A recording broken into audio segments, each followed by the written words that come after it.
Eh bien salut à tous les amis, ici Jérémy de la Crypto Brève, on se retrouve pour une nouvelle semaine ensemble. Comme d'habitude, on va aller balayer quelques actualités sur la crypto-monnaie du jour qui sont importantes et ensuite on ira parler de la Chine et son assouplissement monétaire qui risque justement d'apporter des capitaux sur tous les marchés, y compris les crypto-monnaies, ce qui nous intéresse sur cette chaîne. J'ai envie de te dire, j'en dis pas plus, on commence tout de suite les actualités du jour. Alors on commence tout de suite avec Ethena qui s'apprête à sortir un nouveau stablecoin collatéralisé par le fonds tokenisé de BlackRock qui s'intitule Buidl, B-U-I-D-L. Alors ce fonds ne vient pas d'être créé, il est déjà disponible sur des plateformes comme Ondo par exemple. Mais bon, pour revenir sur les stablecoins, c'est un petit peu la course à ces derniers. On a toutes les grandes entreprises qui veulent en créer un parce qu'il y a énormément d'argent à faire. Alors après, j'ai envie de te dire, qu'est-ce que ça va vraiment changer si tu achètes du Buidl ou du stablecoin? Dans tous les cas, on sait que le produit Buidl est indexé sur les bons du trésor américain, entre autres. Oui, peut-être d'apporter un peu de liquidité à ton investissement. Ouais, ça peut être intéressant. Mais bon, dans tous les cas, ce qu'on peut regarder sur cette charte fournie par 21 Shares, c'est les produits tokenisés, donc ils font appel au RWA. Et comme tu peux le voir, bien évidemment, Buidl de BlackRock est en première position, il dépasse tout le monde. Mais dans cette liste, là, ce que tu peux remarquer, c'est qu'on a du Maple, on a Maple Cash USDC, on a Maple Cash USDT. Et ça, c'est vraiment bullish parce que si tu regardes le cours de Maple, tu peux voir qu'il est quand même très résilient avec la correction de timbré qu'on a eu cet été. Il s'en sort plutôt pas mal. Moi, personnellement, c'est une valeur que j'apprécie beaucoup, Maple.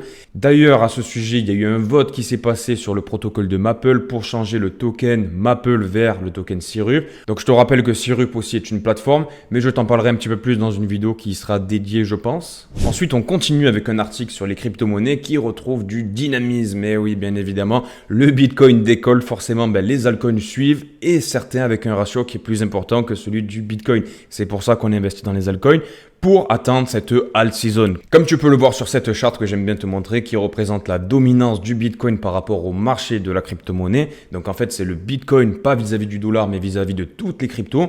Plus cette courbe monte et plus ça veut dire que l'argent et les capitaux vont dans le Bitcoin et plus celle-ci descend, plus ça va dans les altcoins et plus le Bitcoin se décharge pour faire un petit peu un recyclage d'argent.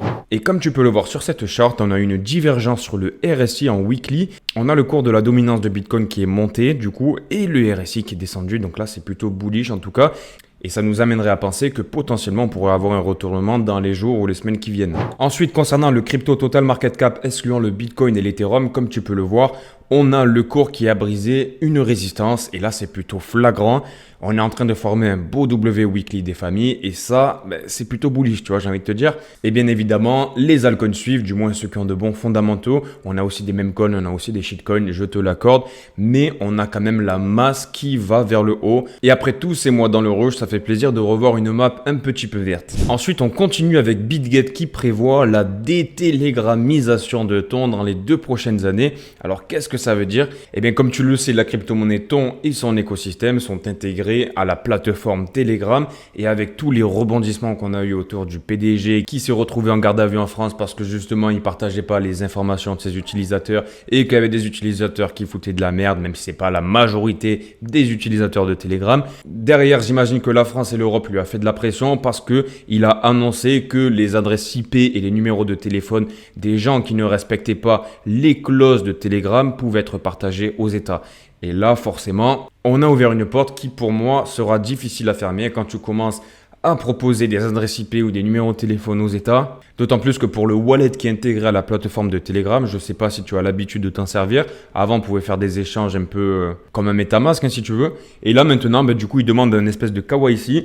Donc, j'étais plutôt déçu. Pour être honnête avec toi, j'étais vraiment plutôt déçu. Ensuite, on va parler une petite seconde de notre bon vieux Bit&Swap parce que comme tu le sais, moi, c'est une crypto que j'affectionne tout particulièrement.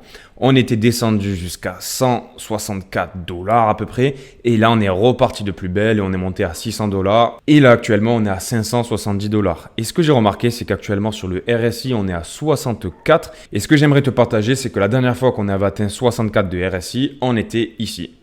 Donc on était juste avant notre grand run qu'on a connu jusqu'au presque 1000 $. Hein. Ouais. Sur Mexi, on est monté à 800 $, mais sur Binance, on est allé plus haut avec le listing. Il y a eu un affolement, comme tu le sais. Tout ça pour dire que pour moi, Bit&Swap n'a pas terminé son ascension. Ça ne veut pas dire qu'on montera directement aux 4000 sans faire de pause, sans faire de correction.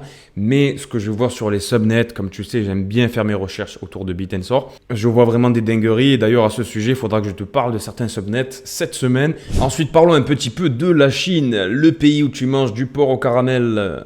Je sais pas pourquoi je dis ça. J'étais à Shanghai, ça m'a traumatisé. J'ai mangé que des brochettes au caramel. On va savoir pourquoi, il y avait que des tripes là, que des trucs bizarres. Enfin, moi, j'aime pas ça perso.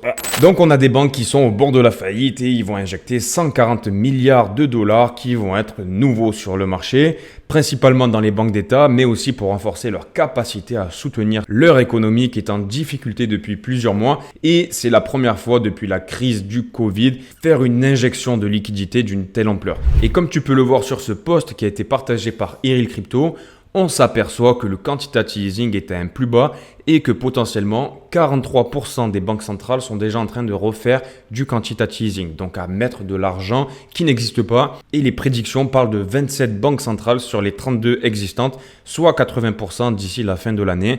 C'est plutôt massif. C'est plutôt massif parce que là, on parle en pourcentage, mais c'est des milliers de milliards de dollars qui seraient injectés dans les marchés mondiaux du coup, mais qui un jour se retrouveront sur les marchés financiers. Et bien évidemment, la crypto-monnaie. Et ça, c'est massif parce que rappelle-toi ce qui s'est passé pendant le Covid. Donc, c'est justement ici, là, cette petite vague qu'on a eue là. Si on va au même endroit, gros, imagine ce qui pourrait se déverser sur le Bitcoin et nos bons vieux altcoins. Ça pourrait être vraiment incroyable et ça s'inscrirait bien dans la saisonnalité du Bitcoin et de la crypto-monnaie. En parallèle de ça, je te rappelle que le 4 novembre, on a aussi les élections présidentielles américaines. Et en général, c'est plutôt bullish, je te le répète souvent, ça fait plusieurs mois que je t'en parle. Mais voilà, dans l'histoire, on a eu très peu d'élections américaines qui ont été bearish pour les marchés en général. Finalement, le Bitcoin n'existait même pas. En parallèle de ça, tu as le Bitcoin qui devient un élément majeur des programmes politiques. Comme tu peux le voir, Trump qui le pousse à fond. On a Kamala Harris maintenant qui veut développer la blockchain et l'IA. Enfin, tu vois, ça c'est du bullshit parce qu'ils n'en ont rien à carrer. Mais tout ça pour se dire que ça y est, c'est au centre des débats. On n'attend plus que l'étincelle, quoi. Sinon, pour te faire un petit point sur les dossiers que je suis activement ces derniers jours, on a dans un premier temps l'IA, le DePIN et le RWA. Ça, c'est les narratifs qui sont à l'ordre du jour. Comme tu le sais, je t'en parle souvent. Mais on a des dossiers qui sont vraiment pas mal, honnêtement, avec de belles figures, notamment Render. Si on se place en daily, on peut voir qu'on a un beau W des familles qui a été formé avec un RSI qui est convergent avec le W.